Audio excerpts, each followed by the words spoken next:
شیخ الحدیث جامعہ رشید العلوم سے میں درخواست کروں کہ آپ تشریف لائیں اور خطبہ صدارت پیش فرمائیں۔ حضرت والا سے ادب میری درخواست ہے، آپ حضرات سے گزارش ہے کہ بہت ہی سنجیدگی کے ساتھ سماعت فرمائیں۔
بسم اللہ الرحمن الرحیم نحمده ونصلی علی رسوله الکریم اما بعد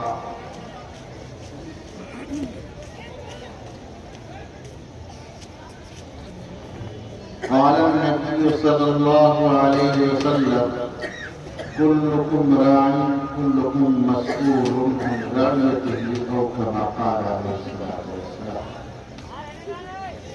معزز سامعین کرام، حضرات گرامی، ان کو لگتا ہے بہت ڈال دیا اس کو مائنس کر دیا۔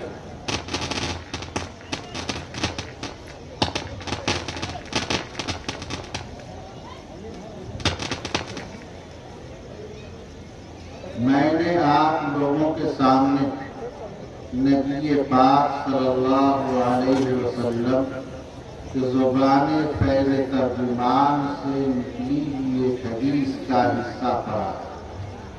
وہ حدیث طویل بھی ہے مگر مفہوم یہی ہے کہ میں نے پڑھا یہ ہے کہ تم میں سے ہر شخص ذمہ دار ہے، نگراں ہے، اور ہر شخص سوال کیا جائے گا میدان محشر میں اپنے ماتحتوں کے بارے میں۔ اسی روایت میں کہ بیوی عورت نگراں ہے اپنے گھر شوہر کے گھر میں، اور اس سے سوال کیا جائے گا اپنے گھر کے بارے میں۔ شوہر نگراں ہے اپنے گھر کے لیے، اپنے گھر کے ماتحتوں کے بارے میں سوال کیا جائے گا۔ یہ اگر دیکھیے تو اللہ کے نبی صلی اللہ علیہ وسلم نے تمام انسانوں کی ذمہ داریوں کی طرف بتلایا ہے کہ ہر شخص ایک ذمہ دار ہے، اور ہر شخص کو اپنی ذمہ داری کے بارے میں، اپنے ماتحتوں کے بارے میں سوال کیا جائے گا۔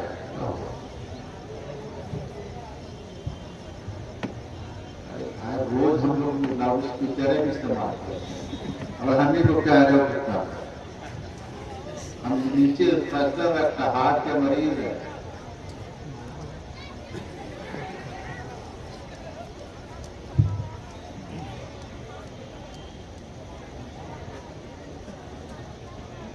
تو اللہ کے نبی صلی اللہ علیہ وسلم نے تمام انسانوں کو ان کی ذمہ داریوں کو بتلایا ہے کہ ہر شخص اپنی جگہ ذمہ دار ہے۔ اگر اپنے گھر میں ہے تو اپنے گھر کا ذمہ دار نگراں ہے، اگر محلے کی اگر اس کو ذمہ داری ہے تو محلے کو ذمہ دار اور نگراں ہے۔ محلہ والوں کے بارے میں سوال کیا جائے گا۔ کیا سوال کیا جائے گا؟ سوال یہ کیا جائے گا کہ اپنے محلے والوں کی جو حقوق وابستہ تھے ان حقوق کی ادائیگی کی یا نہیں۔ اگر کسی مسجد کا امام ہے تو وہ بھی ایک ذمہ دار ہے، اور اس کے ارد گرد جو علاقہ اور حلقہ آتا ہے تو اس امام سے پوچھا جائے گا اس کی ذمہ داری کے بارے میں کہ ان کو نماز پہ کھڑا کیا تھا یا نہیں کیا تھا، روزے کے مسائل بتائے یا نہیں بتایا تھا، طہارت اور پاکی اور وضو اور غسل کے مسائل کو بتلایا تھا یا نہیں بتلایا تھا، یہ سوال کیا جائے گا۔ اسی طرح ایک مدرس اگر ہے تو مدرس بھی ذمہ دار ہے، معلم بھی ذمہ دار ہے، اپنے ماتحتوں کے بارے میں سوال کیا جائے گا کہ وہ مدرس نے اپنا حق ادا کیا یا نہیں کیا، بچوں کو قرآن کی تعلیم، دینیات کی تعلیم دیا یا نہیں دیا۔ ان تمام امور کے بارے میں اللہ کے بارگاہ میں پوچھا جائے گا، سوال کیا جائے گا اور اسے جواب دینا ہوگا اللہ کی بارگاہ میں۔ اسی طرح اگر کوئی شخص گاؤں کا مکھیا ہے، گاؤں کا صدر ہے، تو اس پورے گاؤں کے بارے میں اس سے سوال کیا جائے گا کہ تمہاری رعیت ٹھیک سے تھے یا نہیں تھے، امن سے تھے یا نہیں تھے، ان میں آپس میں لڑائیاں تو نہیں تھیں، ان لڑائیوں کا نپٹارا حسن اسلوبی کے ساتھ اور ان کی انصاف کے ساتھ تم نے کیا یا نہیں کیا۔ ان تمام امور کے بارے میں سوال کیا جائے گا۔ ہر شخص ذمہ دار ہے، ہر شخص، ہر فرد، یہ کلکم کا لفظ ہے، اور منطق میں اگر آپ جائیں تو یہ موجبہ کلیہ کا سور ہے، جو منطق پڑھنے والے وہ جانتے ہیں، اور موجبہ کلیہ ان تمام چیزوں پہ احاطہ کرتا اور گھیرتا ہے۔ تو یعنی ہر فرد انسان راعی ہے، نگہبان ہے، نگراں ہے، اور اپنے رعیت کے بارے میں سوال کرتا ہے۔ کلکم مسئول عن رعیتہ۔ اب ہمیں یہ دیکھنا، اگر باپ ہے تو اپنے بچوں کے بارے میں اس کو سوال کیا جائے گا، اگر ماں ہے تو اپنے بچوں کے بارے میں سوال کیا جائے گا، شوہر ہے تو اس کو بیوی کے بارے میں سوال کیا جائے گا، ان کا حق ادا کیا یا نہیں کیا، اور اگر بیوی ہے تو اس سے شوہر کے بارے میں سوال کیا جائے گا کہ شوہر کا حق ادا کیا یا نہیں کیا۔ تو ہر شخص سوال کیا جائے گا، کوئی شخص سوال سے، کسی کو سوال سے فرار نہیں ہے، ہر شخص کو جواب دہ ہونا ہے۔ تو اب اس کو ہم یہ غور و خوض کریں کہ ہم اس کی جواب دہی کے لیے ہم تیار ہیں۔ اگر کسی علاقے کا کوئی مفتی ہے، قاضی ہے، یا محتمم ہے کسی مدرسے کا، تو اس سے بھی سوال کیا جائے گا کہ تمہارے اوپر جو ذمہ داریاں تھیں، ان ذمہ داریوں کو تم نے ادا کیا یا نہیں کیا، ان ذمہ داریوں سے تم سبکدوش ہوئے یا نہیں ہوئے، یہ سوال کیا جائے گا اللہ کی بارگاہ میں۔ اسی طرح اگر اللہ نے آپ کو سلطنت اور حکومت اور ملک عطا کیا ہے تو بھی آپ سے سوال یہ کیا جائے گا کہ وہ شخص اپنے رعیت کے بارے میں، کہ وہ رعیت کے دیکھ ریکھ، نگرانی، ان کے درمیان انصاف، ان تمام چیزوں کا انتظام کیا یا نہیں کیا۔ تو کوئی فرد ایسا نہیں ہے جو اللہ تبارک تعالیٰ کی جانب اللہ تبارک تعالیٰ کے پاس اس کی مسئولیت سے بچ سکے۔ تو ہمیں یہ غور کرنا ہے کہ ہمیں یہ دیکھنا ہے کہ ہم ذمہ دار اور نگراں ہیں، تو ہماری ذمہ داری کیا ہے۔ مثال کے طور پر ہمارے پاس بچے ہیں تو ہم بچوں کی ذمہ داریوں کی ادائیگی، بچوں کی ذمہ داریاں اس نے ادا کی یا نہیں کی، ان کو تعلیم و تربیت دی یا نہیں دی۔ اگر محتمم صاحب ہیں، مدرس صاحب ہیں، تو ان کو صحیح تعلیم و تربیت دی یا نہیں، نظام مدرسہ صحیح چلایا یا نہیں چلایا، گھر کا نظام کسی شخص نے چلایا یا نہیں چلایا، ان کے بارے میں سوال کیا جائے۔ اب اس سوال سے ہم کیسے بچ سکتے ہیں؟ اس سوال سے جبھی ہم عہدہ برآ ہو سکتے ہیں، ان ذمہ داریوں سے سبکدوش ہو سکتے ہیں، اسی وقت ہو سکتے ہیں جب ہم اپنی ذمہ داری کو ادا کریں۔ اب ہماری ذمہ داری اب یہ ہے کہ ہمارے بچوں کی ذمہ داری ہمارے اوپر کیا ہے بچوں کی پرورش کرنا. اللہ کے رسول صلی اللہ علیہ وسلم نے ارشاد فرمایا جب تمہارے یہاں کوئی بچہ پیدا ہو تو سب سے پہلے تحنیک کرنا. تحنیک یہ ہے کہ اس گاؤں میں یا اس محلے میں یا اس مسجد کے امام اگر کوئی بزرگ ہو تو اس سے کھجور چبوا کر کے اس کے تالو میں لگا دینا، بچے کے تالو میں، تاکہ اس بزرگ کے لعاب اس کے پیٹ میں جائے. اور جب 7 دن کا بچہ ہو جائے تو اچھا نام رکھنا اور اس کا عقیقہ کرنا. عقیقہ میں ہمارے یہاں افراط و تفریط ہونے لگی ہے. ہم یہ کہتے ہیں کہ ہم اس کا چچا رہتا ہے بمبئی میں، جب وہ آئے گا تب ہم کریں گے. یہی ہوتا ہے. اس کا بھائی رہتا ہے کولکاتہ میں، تو کولکاتہ سے آئے گا تب اس کے عقیقہ کریں گے. جبکہ اللہ کے رسول صلی اللہ علیہ وسلم نے ارشاد فرمایا کہ 7ویں دن عقیقہ کیا جائے. ترمذی کے روایت میں 14ویں دن اور 21ویں دن، اس کے بعد خاموش.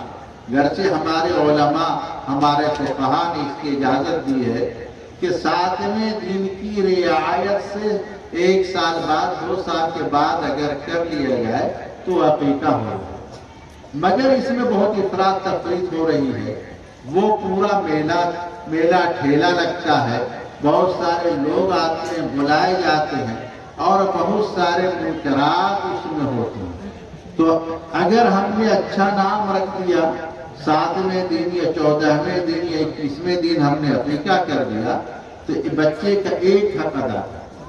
پھر اللہ کے رسول نے فرمایا جب بچہ بولنے لگے تو اللہ اللہ شکر، اور جب بچہ پڑھنے کے لائق ہو جائے تو بسم اللہ الرحمن الرحیم الحمدللہ رب العالمین سکھلاؤ، یعنی اللہ کے نام سکھلاؤ، قرآن کریم کو سکھلاؤ. اس میں بھی بڑی کوتاہیاں ہو رہی ہیں، ہم سے کوتاہیاں ہو رہی ہیں. کوتاہیاں یہ ہو رہی ہیں کہ جب ہمارا بچہ بولنے کے لائق ہوتا ہے تو ٹی وی کو دیکھ کر وہ رقص کرتا ہے، ناچتا ہے، گالی دینا سیکھتا ہے. بعض دفعہ تو گارجین گالی سکھلاتا ہے کہ گالی دو فلاں، اور وہی گالی جب بچہ بڑا ہو جائے گا تو باپ کو بھی دے گا. ابھی کل ہی ایک شخص آئے تھے میرے پاس اور اپنے بیٹے کی رداد بیان شروع کی، جبکہ بہت ہی مہذب اور بہت اچھے خاندان کے لوگ ہیں. کہا کہ میرے بیٹے نے یہ کہا، اور اس نے آ کر یہ کہا کہ میں آپ دارالقضاء میں مقدمہ دائر کرنا چاہتا ہوں. اسے سمجھا بجھا کر بھیج دیا کہ میں آپ کے بیٹے کو بلا کر سمجھا دوں گا. اور جو گالیاں اس نے دی ہے وہ سوچنے کی چیز ہے کہ ایک بیٹا ایک باپ کو کہہ رہا ہے، جبکہ اللہ تبارک تعالیٰ نے ارشاد فرمایا لا تقول اف ولا تنہرہما، اف تک ماں اور باپ کی شان میں اف تک نہ کہو، یعنی ایسی بات نہ کہو جو ماں اور باپ کی ناگواری کا سبب ہو. اور آج بچہ چونکہ ہم نے بچپنے میں اسے گالی سکھلائی تھی، وہ گالی ہمیں پڑ رہی ہے. تو اس لیے اگر شروع ہی سے تربیت اگر ہم بچوں کی کریں گے، قرآن سکھلائیں گے اور اسلامی عقائد سے سکھلائیں گے، اسلامی معاشرہ سکھلائیں گے، اسلام اللہ کے رسول صلی اللہ علیہ وسلم کی تعلیمات کو سکھلائیں گے، تو ہمارے بچے کے اوپر نقش الحجر ہوگا، یعنی جیسے پتھر پہ لکھ دیا جاتا ہے. اسی لیے کہا جاتا ہے کہ بچپن کی بات انسان 55 تک نہیں بھولتا. جو بچپنے میں اس کو سکھلا دیا جائے گا بڑھاپے تک وہ یاد رکھتا ہے اور بڑھاپے تک عمل کرتا ہے. مگر ہوتا یہ ہے کہ اگر ہمارا بچہ پڑھنے کے لائق ہوا، دیہاتوں میں بھی اب شہروں میں بھی اب تو گاڑیاں دوڑ رہی ہیں، کہیں DAV کی گاڑی دوڑ رہی ہے، کہیں مشن کی گاڑی دوڑ رہی ہے، کہیں اور دوسرے اداروں کی گاڑیاں آ رہی ہیں. ہم اس کے پیٹھ پر بستہ لاد کر کے اس کو روانہ کر دیتے ہیں DAV پر، شانتی نکیتن اور مشنری اسکولوں کی طرف ہم بھیج دیتے ہیں. اب ہم اس کی پرواہ نہیں کرتے کہ یہ بچہ مشن میں جا کر یا DAV میں جا کر ہون کرے گا یا ہمارا بچہ پرارتھنا کرے گا یسوع مسیح کے تصویر کے سامنے، مریم کے مجسمہ کے سامنے یہ پرارتھنا کرے گا، اس کا ایمان رہے گا یا باقی رہے گا یا ختم ہوگا، اس کی پرواہ نہیں کرتے۔ اور مکاتب قرآنیہ میں، مدارس اسلامیہ میں اپنے بچوں کو بھیجنا ہم عیب سمجھتے ہیں تو بچے کا ہم حق ادا نہیں کیا۔ وہ کل جیسے کل ہمارے پاس وہ آئے تھے اور انہوں نے بہت ہی، جبکہ جو آئے تھے ان کا باپ عالم مگر وہ خود نہیں عالم، ان کے اپنے بیٹوں کو دینی تعلیم نہیں دیا، اس کا خمیازہ وہ بھگت رہے تھے کہ وہ ان کا بیٹا ان کے منہ پر گالی دے رہا تھا اور ایسی گالیاں دے رہا تھا جو ایک شریف آدمی وہ ایسی گالیاں نہیں دیا کرتا۔ تو بہرحال تو ہم اپنے بچوں کو دینی تعلیم کی طرف آمادہ کریں، صحیح تعلیم کی طرف آمادہ کریں۔ دینی تعلیم یہ ادارے مدارس اسلامیہ، اور اب تو ایسے اسکولز کی بھی ضرورت ہے، اور یہ اسکول کا وہ رواج چل بھی پڑا ہے کہ دینی تعلیم اور اصلی تعلیم ساتھ ساتھ ہو۔ آج ایک صاحب کی میری ملاقات ہوئی، کہا کہ میں ادارہ چلا رہا ہوں، 3 گھنٹے دینی تعلیم دیتا ہوں اور 3 گھنٹے اصلی تعلیم دیتا ہوں۔ تو اس کی بھی ضرورت ہے، یعنی دینی تعلیم تو لازماً ہونا ہی چاہیے۔ اگر ہمارا بچہ اسلامی مسائل کو، اسلامی عقائد کو نہیں جانتا ہے تو زندگی صحیح نہیں گزار سکتا۔ مثال کے طور پر ایک مسئلہ، چھوٹا سا مسئلہ بتاؤں۔ مسئلہ کیا ہے کہ غسل میں کتنے فرض ہیں؟ ایک شخص سے پوچھا گیا تو اس نے کہا 3 فرض ہیں۔ بہت خوش ہو گیا کہ بہت اچھا جواب دیا۔ کہا کون کون ہے؟ کہ صابن، صابن دانی اور پانی۔ کہا یہی فرض ہے، کیا اس سے غسل ہو جائے گا؟ اگر آپ دیکھیے تو پورے بدن پر پانی بہانا کہ بدن کا کوئی ایک بال برابر بھی سوکھا نہ رہے۔ منہ کھلتا ہے تو یہ ظاہر ہوتا ہے، اس لیے منہ میں پانی ڈالنا، کلی کرنا۔ اگر روزے دار ہے تو غرارہ نہیں کرنا، صرف کلی کرنا۔ اگر روزے دار نہیں ہے تو غرارہ کرنا فرض ہے، اگر غسل اس کے اوپر فرض ہے۔ ناک میں پانی ڈالنا، ناک کے باسوں پر۔ اور صاحب نور العزا کی اگر کتاب اگر دیکھیں نور العزا تو اس میں تو 10-11 گنوا دیا ہوں کہ وہ پانی بغلوں میں پانی پہنچانا، کانوں کے سوراخوں میں پانی پہنچانا، آنکھوں کے مواق میں یہاں پانی پہنچانا، یعنی اس کا خلاصہ یہی ہے کہ بدن کا کوئی حصہ خشک نہیں ہے۔ اگر ہم نے بچے کو غسل کرنے کا طریقہ نہیں بتلایا، غسل کی اہمیت کو نہیں بتلایا، تو ہو سکتا ہے کہ کہیں خشک رہے تو اس کے اگر وہ نماز پڑھ رہا ہے خشک رہ گیا اور بدن کا کوئی حصہ تو اس کا غسل نہیں ہوا، وہ ناپاک ہے۔ مسجد میں داخل ہو، ناپاک آدمی کا مسجد میں داخل ہونا حرام ہے۔ اگر حج کے لیے گیا ہے تو طواف کرنا حرام ہے۔ سارے مسائل مرتب ہیں۔ چونکہ ہم نے اپنے بچوں کو وضو اور غسل، طہارت اور تمام چیزوں کو ہم نے نہیں سکھلایا، اسلامی مسئلوں کو نہیں سکھلایا۔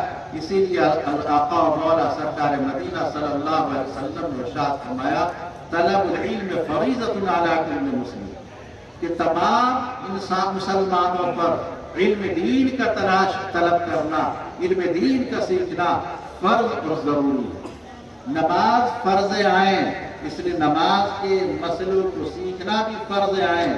نماز کے لیے طہارت، وضو و غسل کرنا ضروری ہے، اس لیے اس کے بھی مسائل کا سیکھنا ضروری ہے۔ کپڑے کے دھونے کے مسائل، بات کرنے کے مسائل کو بھی سیکھنا ضروری ہے۔ ان تمام مسائل کو سیکھنا ضروری ہے۔ اسی طرح روزہ رکھنا ہر مسلمان پر فرض ہے، مرد ہو یا عورت، تو روزہ کے مسائل کو جاننا اور روزے کے مسائل کو سیکھنا ہر مسلمان پر ضروری ہے، مرد ہو یا عورت۔ تو ان مسائل کو جاننا اور سیکھنا، تو اگر ہم نے اپنے بچوں کو صحیح تعلیم و تربیت نہیں دی روزہ اور نماز اور طہارت اور پاکی نہیں سکھلایا تو پوری زندگی اس عمل کرتا رہے گا مگر اس کا عمل مقبول نہیں ہے۔ اس لیے میں یہ عرض کر رہا ہوں کہ تمام لوگ یہ تہیا کریں کہ اپنے بچوں کو تعلیم و تربیت دیں۔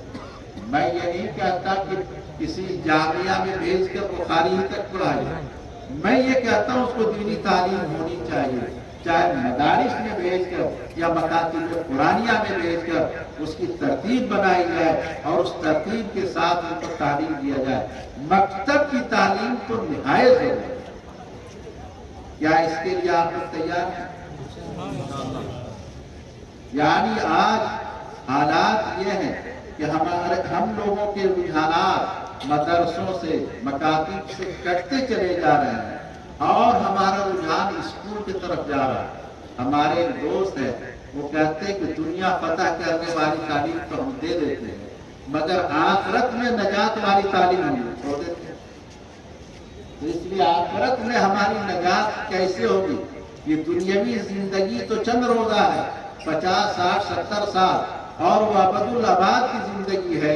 وہاں کی نجات کے لیے ہم تعلیم حاصل کریں اور اپنے بچوں کو وہ تعلیم دیں۔ تو بہرحال یہ میں عرض کر رہا تھا کہ یہ چیزیں کہ ہمیں اپنے بچوں کے حقوق یہ ہے، اور اگر بچہ شادی کے لائق ہو جائے تو اس بچے کی مناسب شادی کر دیں۔ مگر شادی میں بھی بہت افراط تفریط ہو رہی ہے آج کل، تو آپ لوگ جانتے ہیں، آپ لوگوں کے سامنے، اور کہتے ہیں کہ ولیمہ کرنا سنت ہے مگر وہ ولیمہ کہا رہا تو سنیمہ ہو گیا، ولیمہ ہی نہیں رہا۔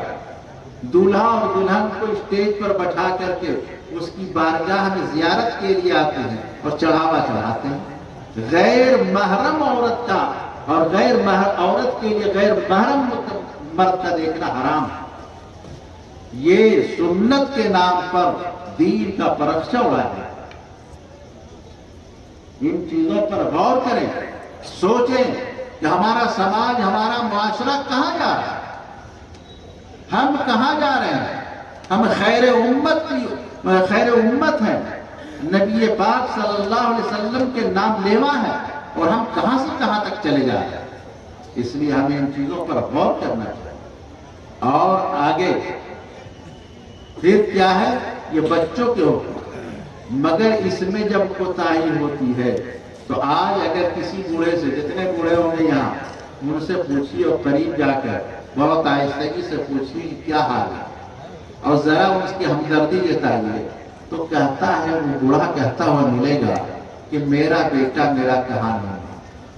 وہ اپنی بیوی کے کہنے پر چلتا ہے، بیوی جو کہتی ہے اس پر چلتا ہے۔ میں بیمار ہوں، 1 ہفتے سے میری دوا لا کے نہیں دے رہا، اور میرے کھانے پینے کا بھی صحیح انتظام نہیں کرتا۔ یاد رکھیں وہ نوجوانان، اگر وہ آج اپنے والدین کے ساتھ یہ برتاؤ کر رہے ہیں تو کل بھی آنے والا ہے، کل بھی ہماری اولاد ہمارے ساتھ یہی برتاؤ کرے۔ ایک خاتون تھی، ایک عورت تھی، وہ ایک الگ سے پیالہ رکھے ہوئی تھی مٹی کے، اور اس مٹی کے پیالے میں جس میں جو گندگی غلاظت یا گھر کا بچا کھوچا کھانا ڈال کر کے بڑھیا کو کھلاتی تھی۔ اس کے پوتا تھا، تو پوتا کو دیکھا نہیں جا رہا تھا کہ میری ماں میری دادی کے ساتھ کیا معاملہ تھا۔ تو اس نے پوتے نے دادی سے کہا کہ دادی اماں، یہ برتن آپ ایک دن پٹک دیجیے، گرا دیجیے، اس کے بعد جو ہوگا میں سمجھا دوں گا۔ تو اس بڑھیا نے دھونے کے بہانے لے گئی اور وہ گر گیا، ٹوٹ گیا، مٹی کا برتن تھا۔ تو وہ اس کی ماں، اس بچے کی ماں بولنے لگی، کہا ہاں یہ بڈھی بہت بدماش ہو گئی ہے، میں تو چاہ رہا تھا کہ یہ محفوظ رکھوں تاکہ ہم کو کام دے، اس برتن کو میں حفاظت سے رکھوں، یہ دادی اماں تو چلی جائے گی، اس کے بعد مجھے یہ کام دیتا برتن۔ اب اس کی ماں کو تنبہ ہوا کہ ہم نے اپنی ساس کے ساتھ جو برتاؤ کیا ہے، کل ایسا ہوگا کہ میرے ساتھ بھی برتاؤ کیا جائے گا، وہ عورت تائب ہو گئی اور اس نے اس چیز کو چھوڑ دیا اور اعزاز و اکرام کے ساتھ اپنے ساس کے ساتھ معاملہ کرنے لگے۔ تو بہرحال اگر آج ہم اپنے والدین کے ساتھ جو برتاؤ کر رہے ہیں، خود اللہ نہ کرے وہ دن آئے کہ ہمارے ساتھ بھی معاملہ کیا جائے۔ یہ تمام امور ہے چونکہ ہم نے اپنے حقوق کی رعایت نہیں کی۔ اللہ کے رسول نے فرمایا کلکم راعٍ کلکم مسئول عن رعیتہ، کہ ہر شخص تم میں نگراں ہے اور ہر شخص اپنی رعیت کے بارے میں سوال کیا جائے گا۔ تو اس لیے یہ ایک بات یہ سب سوچنی چاہیے اور غور کرنا چاہیے کہ ہمیں بھی کرنا پڑے گا۔ تو یہ تو اجمالی طور پر حقوق میں نے بتلایا۔ استاذ کا کیا حق ہے؟ استاذ کا حق یہ ہے کہ اپنے شاگردوں کے جو حقوق ہیں، یہ نہیں کہ صرف بالٹی ہی دوڑوا دے، یہ نہیں کہ اس سے پیری دبوا دے، اس کا حق ہے کہ صحیح تعلیم دے، صحیح وقت میں تعلیم دیا جائے اور اس کو تمام تعلیم بھی اور تربیت بھی، بیٹھنا کیسے چاہیے، کھڑا کیسے ہونا چاہیے، بڑے لوگ اگر آ جائیں تو ان کے سامنے کیسے رہنا چاہیے، ان تمام چیزوں کو سیکھنا چاہیے۔ اور اللہ کے رسول صلی اللہ علیہ وسلم کی تعلیم کیا ہے ہمیں جاننا چاہیے۔ جب ان تمام امور کو جانیں گے تو وہ ایک شاگرد ہونہار شاگرد ہوگا، اور وہ جب وہ ہونہار مدرس بنے گا، ہونہار معلم بنے گا تو اپنے بچوں کی بھی وہی صحیح تعلیم دے گا۔ آج ضرورت ان تمام چیزوں کی ہے، غور کرنے کی ہے۔ ہم یہ سمجھتے ہیں کہ ہم نے مدرسہ قائم کر لیا، اسکول قائم کر لیا، یونیورسٹی قائم کر لیا، صرف یہی حق نہیں ہے، بلکہ مدارس کا تو مقصد یہ ہے کہ صحیح تعلیم و تربیت اللہ کے رسول صلی اللہ علیہ وسلم سے جو تعلیم منقول ہے اور وہ تربیت منقول ہے، وہ تعلیم و تربیت ہم ان کو دیں تاکہ ایک صالح معاشرہ، صحیح معاشرہ، صحیح سماج ہمارے اندر نکھر کے آئے، تاکہ ان کی زندگی صحیح گزرے اور ان کے تمام لوگوں کی زندگیاں صحیح گزرے۔ بعض دفعہ ہم یہ سمجھتے ہیں کہ قرآن یہ نورانی قاعدے سے لے کر بخاری شریف تک پڑھا لینا علم ہے اور اس کو عالم کہتے ہیں، مگر اللہ تبارک تعالیٰ نے فرمایا انما یخشی اللہ من عبادہ العلماء، جن کے دل میں اگر اللہ کا خوف و خشیہ پیدا نہیں ہوا ہے تو صحیح عالم کہلانے کے لائق نہیں۔ اصل تو اللہ کا خوف و خشیہ پیدا ہونا چاہیے۔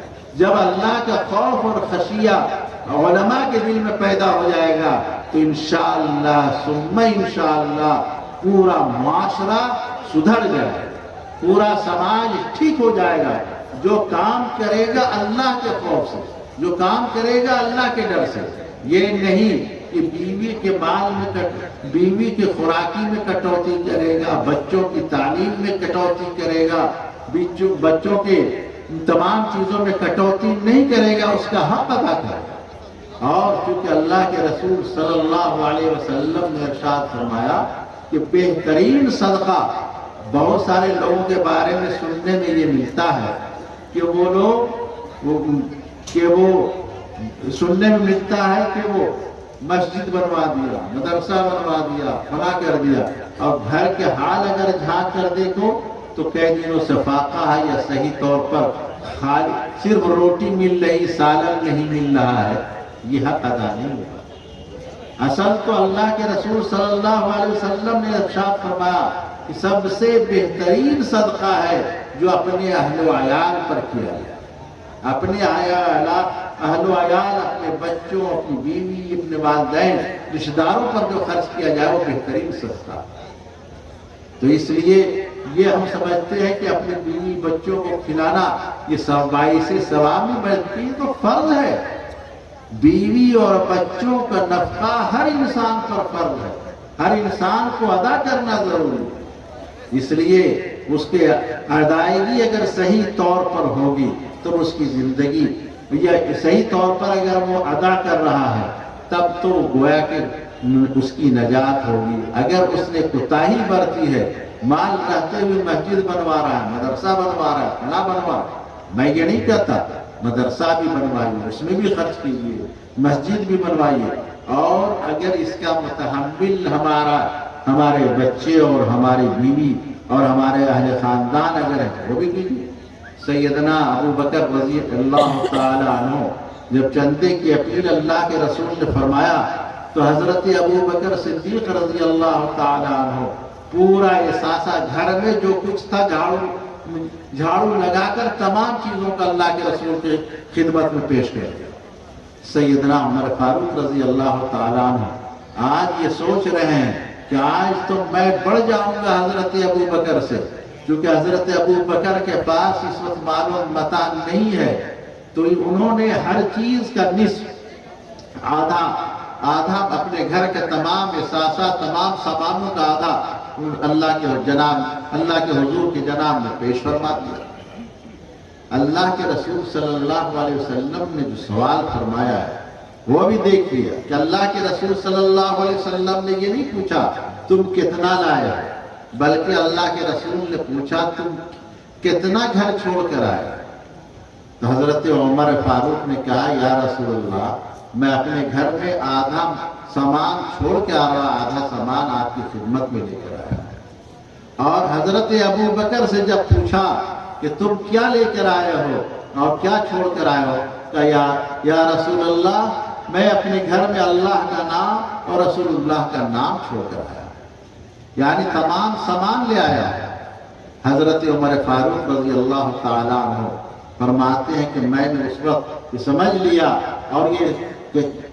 لیا اور میں نے کہا کہ ابو بکر سے کوئی بڑھ نہیں سکتا۔ ابو بکر اپنا پورا سامان لے آئے، حضرت عمر آدھا سامان لائے، تو حضرت ابو بکر صدیق رضی اللہ تعالیٰ عنہ اپنے تمام آدھا پورا سامان لے آئے، اپنے بیوی بچوں کے لیے نہیں چھوڑا، مگر اپنی بیوی اور بچوں کا انہوں نے مزاج بنایا، اور وہ مزاج یہ بنایا تھا کہ فقر و فاقہ پر بھی وہ زندگی گزار سکے، مگر ہم نے اپنے بچوں کو مزاج نہیں بنایا ہے، اس لیے صرف راہ خدا میں خرچ کریں اور بیوی بچے بھوکا رہے تو یہ شریعت اس کی اجازت نہیں دے گی۔ اس لیے میں نے یہ واقعہ بھی عرض کر دیا تاکہ واقعہ عرض کرنے کے بعد تاکہ کسی کے ذہن میں یہ اشکال پیدا ہو سکتا تھا تو اس اشکال ختم ہو۔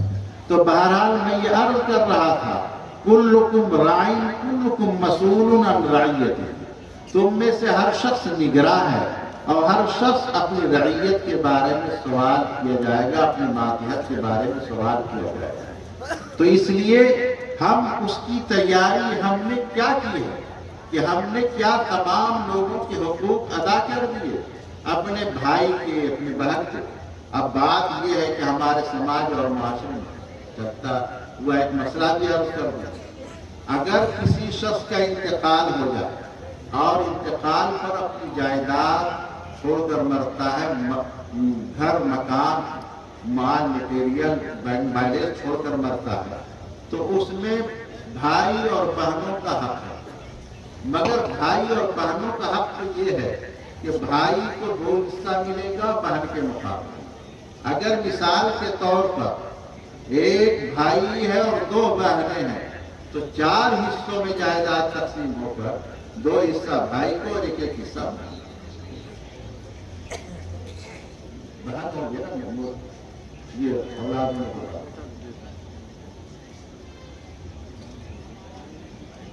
بھائی بہن میں بول رہا ہوں اس کی، یعنی بوڑھا جب مر گیا تب جو اولاد بچی تو آپس میں بھائی بہن ہیں، اس کو سمجھ رہے ہیں، یہ آپس میں بھائی بہن ہے، یا اگر یہ ہمارے حضرات نے اس کی طرف ہمیں توجہ دلائی تو میں بیٹا ہی استعمال کرتا ہوں۔ تو مرنے والے کے بیٹا اور بیٹیاں ہیں، تو ایک بیٹا کو 2 حصہ اور 2 بیٹیوں کو 1 حصہ، 4 حصوں میں تقسیم ہوگا۔ اور اگر ایک بیٹا اور 7 بیٹیاں ہوگا تو 7 حصوں میں جائیداد تقسیم ہوگا، 2 حصہ بیٹا کو اور 1 حصہ بیٹیوں کو، 5 بہن 5 حصے ہو جائے گا۔ اب اس میں یہ کہیں گے کہ بیٹی کو زیادہ مل جائے گا، ارے اولاد تو وہ بھی ہے، اور یہ تو اللہ تبارک تعالیٰ نے یہ چیز کیا ہے، اس ذکر مثل حظ الانثیین۔ اور اگر ایک بیٹی ہے اور 3 بیٹے ہیں تب بھی 7 حصوں میں تقسیم ہوگا،